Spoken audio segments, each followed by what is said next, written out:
Shalom, salam sejahtera dalam Tuhan Yesus Kristus. Senang sekali kita bisa jumpa kembali di YouTube channel Makarios Mission. Di hari Minggu ini kita akan belajar satu bagian firman Tuhan dalam Mazmur pasal 13 ayat 1 sampai ayat 6. Mazmur pasal 13 ayat 1 sampai 6. Saya akan bacakan bagian firman Tuhan ini, tapi sebelumnya mari kita berdoa. Bapa di surga, kami bersyukur oleh karena kasih setiamu dan rahmatmu dalam kehidupan kami, sehingga kami ada sebagaimana kami ada sekarang, dan kami bersyukur oleh karena pemeliharaanmu sempurna dalam kehidupan kami. Kini saatnya kami membaca dan merenungkan firman-Mu, biarlah Engkau bicara secara pribadi kepada masing-masing kami. Pakailah hamba-Mu untuk menjadi alat saluran berkat firman, dan tolong kami sekalian untuk belajar firman, untuk melakukannya, supaya kami hidup dalam berkat-berkat firman-Mu. Dalam nama Tuhan Yesus kami berdoa. Haleluya. Amin. Mazmur pasal 13. Mazmur pasal 13 ayat 1 sampai ayat yang ke-6. Demikian firman Tuhan. Untuk pemimpin biduan, Mazmur Daud. Berapa lama lagi Tuhan kau lupakan aku terus menerus? Berapa lama lagi kau sembunyikan wajah-Mu terhadap aku? Berapa lama lagi aku harus menaruh kekhawatiran dalam diriku dan bersedih hati sepanjang hari? Berapa lama lagi musuhku meninggikan diri atasku? Pandanglah kiranya, jawablah aku ya Tuhan Allahku. Buatlah mataku bercahaya supaya jangan aku tertidur dan mati. Supaya musuhku jangan berkata, aku telah mengalahkan dia, dan lawan-lawanku bersorak-sorak apabila aku goyah. Tetapi aku, kepada kasih setiamu aku percaya. Hatiku bersorak-sorak karena penyelamatanmu. Aku mau menyanyi untuk Tuhan, karena Ia telah berbuat baik kepadaku. Demikian jauh pembacaan firman Tuhan. Bapak, Ibu, Saudara-saudara yang saya kasihi dalam Tuhan Yesus Kristus. Hampir 10 bulan kita dihimbau untuk jaga jarak karena pandemi COVID-19. Apalagi beberapa waktu lagi ini, tinggal 5 hari ke depan kita akan merayakan Natal Yesus Kristus. Dan segala aturan berhubungan dengan menjaga jarak di pandemi ini, memakai masker, paling tidak telah membuat kita menjadi cukup terbatas, baik untuk bersosialisasi, bertatap muka, bahkan tidak bisa untuk berjabat tangan. Nah, berhubungan dengan pandemi COVID-19 ini, atau virus corona ini, kira-kira pertanyaan apa yang ada di benak kita? Ada kemungkinan pertanyaan yang muncul adalah, sampai kapan ini? Berapa lama lagi? Saudara-saudara yang saya kasih dalam Tuhan Yesus Kristus, pertanyaan-pertanyaan ini entah berkaitan dengan kebijakan pemerintah untuk memutus mata rantai penyebaran virus ini, dengan menjaga jarak, memakai masker, cuci tangan, dan berbagai protokol lainnya. Tetapi juga berkaitan dengan virus itu sendiri. Sampai kapan virus ini merajalela? Berapa lama lagi? Bapak, Ibu, Saudara-saudara yang saya kasihi di dalam Tuhan Yesus Kristus, dalam pergumulannya, dalam penderitaannya, dan dalam kekalutannya, Daud mencurahkan isi hatinya kepada Tuhan. Dia menyatakan keputusasaannya. Berapa lama lagi Tuhan? Dalam 2 ayat, yaitu ayat 2 dan 3, ada 4 kali pertanyaan sebagai bentuk keluhan daripada Daud. Berapa lama lagi? 4 kali di 2 ayat ini. Daud benar-benar menyatakan keluhan, menyatakan kegundahannya, menyatakan kegelisahannya. Tetapi sangat menarik, di ayat terakhir dalam Mazmur pasal 13 ini, yaitu ayatnya yang ke-6, ada puji-pujian, ada kegirangan, ada sukacita, ada sorak-sorai, ada nyanyian. Sehingga tema renungan saya pada saat ini, yaitu mengubah keluhan menjadi puji-pujian.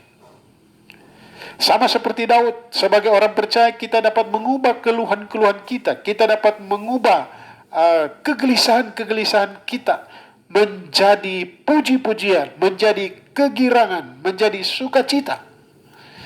Pertanyaannya, bagaimana caranya kita bisa mengubah keluhan menjadi puji-pujian? Apa yang harus kita lakukan ketika ada keluhan ini dan keluhan-keluhan bisa menjadi kegirangan, menjadi sukacita? Bapak Ibu Saudara-saudara yang saya kasih dalam Tuhan Yesus Kristus, berdasarkan pembacaan Alkitab Mazmur 13, saya pelajari ada 3 cara untuk mengubah keluhan menjadi puji-pujian. Untuk mengubah kegundahan menjadi kegirangan. Untuk mengubah kegelisahan menjadi optimisme, sukacita. Mari kita lihat satu persatu. Yang pertama, perhatikan ayat 2 dan 3. Bapak Ibu Saudara-saudara yang saya kasih dalam Tuhan, mengubah keluhan, mengubah kegelisahan menjadi puji-pujian, yang pertama yang harus kita lakukan adalah mengeluh kepada Tuhan. Mengeluh kepada Tuhan. Ungkapan yang keluar dari pribadi Daud adalah ungkapan perasaan susah. Yang dimaksud dengan mengubah keluhan, yang dimaksud dengan mengeluh kepada Tuhan maksudnya apa? Maksudnya buka hati, nyatakan perasaan kita. Bukankah Tuhan mengetahui isi hati kita? Oleh karena itu Bapak Ibu Saudara, mengeluh kepada Tuhan. Jadi penekanan dalam poin ini adalah sasaran keluhan kita adalah Tuhan. Apa yang Daud curahkan, apa yang Daud keluhkan, yang dia curahkan, yang dia keluhkan adalah dia ungkapkan perasaannya. Perasaan ditinggalkan Allah, dia merasa tidak dipedulikan, dia merasa dilupakan, dia merasa dibiarkan. Sehingga dia begitu sedih dan merasa terintimidasi juga.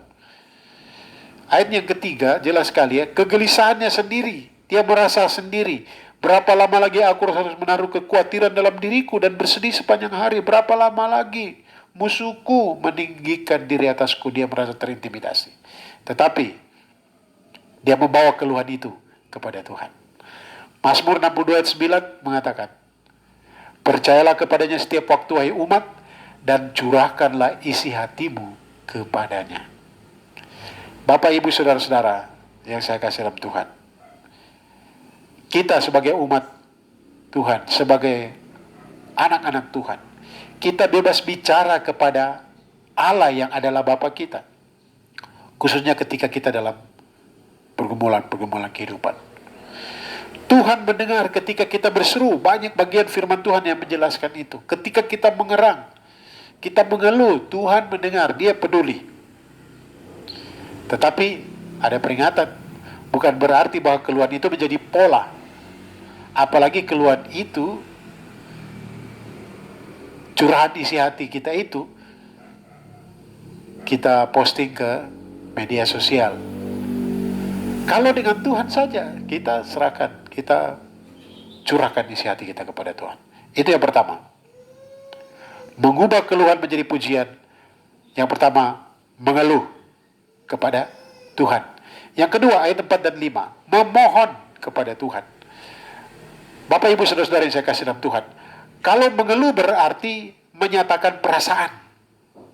Tetapi memohon berarti meminta belas kasihan. Apa permohonan Daud? Dalam ayat 4 sampai 5, Daud mengatakan, pandanglah kiranya. Jawablah aku ya Tuhan. Buatlah mataku bercahaya. Jadi dia menyatakan permohonannya kepada Tuhan, pandanglah, jawablah, buatlah mataku bercahaya. Ini seruan-seruan ini bentuknya ya pengakuan dan mohon belas kasihan. Pandanglah artinya dia telah ungkapkan di atas, dia mengeluhkan seolah-olah dia tidak dipedulikan. Allah diam saja.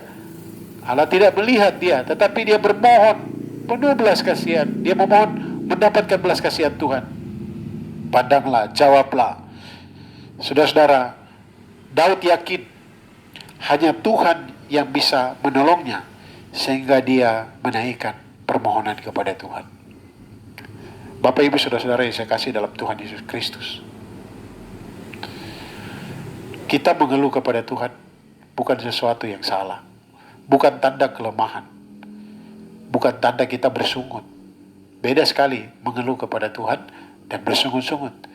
Kita menyatakan kepada Tuhan perasaan-perasaan kita, tetapi setelah itu buka hati, curahkan isi hati kepada Tuhan.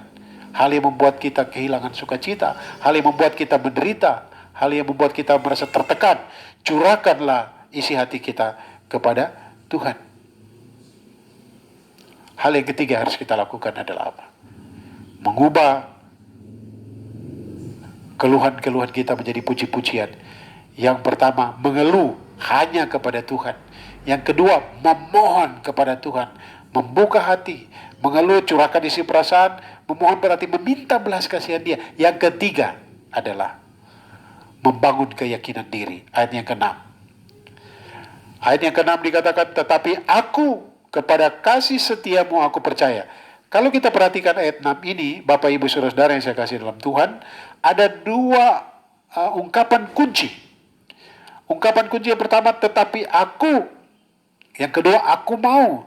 Jadi di ayat 1 sampai ayat yang ke-5, dia menjelaskan, ayat 1 sampai ayat 2 dan 3 menjelaskan curahan perasaannya. Ayat yang ketiga dan ayat yang keempat itu, ayat yang keempat secara khusus dan ayat 5, dia memohon kepada Tuhan. Tetapi ayat ke-6 dia mengambil sikap, yaitu membangun keyakinan dirinya. Membangun keyakinan diri artinya ada keputusan yang tegas untuk percaya pada kasih setia Tuhan. Tetapi aku mau. Jadi sekalipun seolah-olah tidak dipedulikan atau dilupakan oleh Tuhan, walaupun Tuhan tidak melupakan kita, walaupun Tuhan peduli, tapi perasaan kita menyatakan seolah-olah Tuhan tidak peduli. Kendati doa-doa tidak terjawab, tidak dijawab, kita katakan, aku tetap percaya. Karena Dia setia. Dia tidak pernah meninggalkan dan membiarkan anak-anaknya. Bapak Ibu Saudara-saudara yang saya kasih di dalam Tuhan Yesus Kristus, dalam Ratapan pasal 3, sebenarnya dalam kitab Ratapan secara khusus mulai dari pasal 2 ayat 18-19, kemudian pasal 3 ayat 20 sampai 21, itu jelas sekali itu ungkapan-ungkapan perasaan. Pertama kita lihat di dalam Ratapan pasal 2 dulu, ayat 18 dan 19. Dikatakan seperti ini. Ini berhubungan dengan permohonan, kemudian membangun keyakinan diri ya. Ayat 18, pasal 2. Berteriaklah kepada Tuhan dengan nyaring, hai putri Sion. Cucurkanlah air mata bagaikan sungai siang dan malam. Janganlah kau berikan dirimu istirahat, janganlah matamu tenang. Ayat 19. Bangunlah, mengeranglah pada malam hari. Dan seterusnya. Kemudian ayatnya yang ke pasal 3, ayatnya yang ke-20. 19 sampai 23. Ingatlah akan sengsaraku dan pengembaraanku, akan ipu dan racun itu. Jiwaku selalu teringat akan hal itu dan tertekan dalam diriku. Ayat 21. Tetapi hal-hal inilah yang kuperhatikan, oleh sebab itu aku berharap. Tak berkesudahan kasih setia Tuhan, tak habis-habisnya rahmatnya, selalu baru setiap pagi. Besar kesetiaanmu. Jadi Bapak Ibu Saudara-saudara yang saya kasih dalam Tuhan Yesus Kristus, silakan kita mengungkapkan perasaan kita, keluhan-keluhan kita kepada Allah, dan buka hati, curahkan isi hati, memohon kepadanya belas kasihannya. Tapi kita harus membangun keyakinan diri kita. Allah Sang Pencipta adalah Bapa kita. Dia tidak mungkin meninggalkan dan membiarkan kita. Kalau dulu Dia telah menolong kita, Dia akan terus menolong kita, dan memang Dia berjanji. Dia Allah yang peduli. Dan ketika kita membangun keyakinan diri itu, maka seperti Daud kita akan mengatakan, tetapi aku kepada kasih setiamu aku percaya, hatiku bersorak-sorai, keluhan jadi puji-pujian. Di pandemi virus corona ini ada banyak yang sudah menjadi korban. Ada yang begitu menderita sakit dan meninggal. Ada yang menderita sakit dan begitu sengsara disembuhkan. Ada pergumulan-pergumulan bukan hanya secara fisik, tetapi secara psikologis.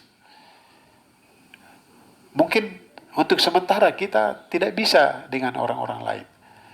Seolah-olah kita sendiri, tetapi ungkapkanlah kepada Tuhan. Ungkapkan. Katakan kepadanya. Mengeluhlah kepadanya. Tetapi memohon belas kasihannya supaya dia pulihkan. Tetapi permohonan yang utama adalah mohonlah belas kasihan Tuhan. Damai sejahtera Allah yang melampaui segala akal akan memenuhi hati dan pikiran kita. Bapak, Ibu, Saudara saya kasih dalam Tuhan, bangun keyakinan diri bahwa Allah dia setia, Allah baik, Yesus baik, dia menyertai kita sekalian. Sampai jumpa, salam sejahtera dalam Tuhan Yesus Kristus. Kita akan berdoa untuk mengakhiri sesi ini, dan saya berharap bahwa kita semakin kuat untuk kemuliaan Tuhan. Mari kita berdoa. Terima kasih ya Tuhan untuk kesempatan yang Kau beri bagi kami belajar dari firman-Mu. Kami tahu bahwa pergumulan-pergumulan yang Engkau izinkan ada dalam kehidupan kami merupakan peluang atau kesempatan bagi kami untuk mengalami Tuhan dalam hidup kami.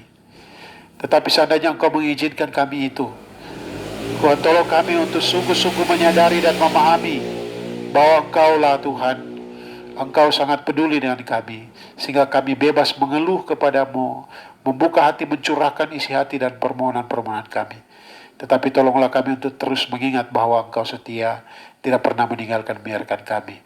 Engkau Allah yang kuat, Engkau Allah yang hidup, Allah El Shaddai yang menyertai kami. Terima kasih Tuhan, kiranya damai sejahtera Engkau Allah yang melampaui segala akal akan memenuhi hati dan pikiran kami dari sekarang ini dan selalu terus. Sampai Maranatha Tuhan Yesus datang kembali pada kali yang kedua. Dalam nama Yesus. Amin. Tuhan berkati kita sekalian. Sampai jumpa. Shalom.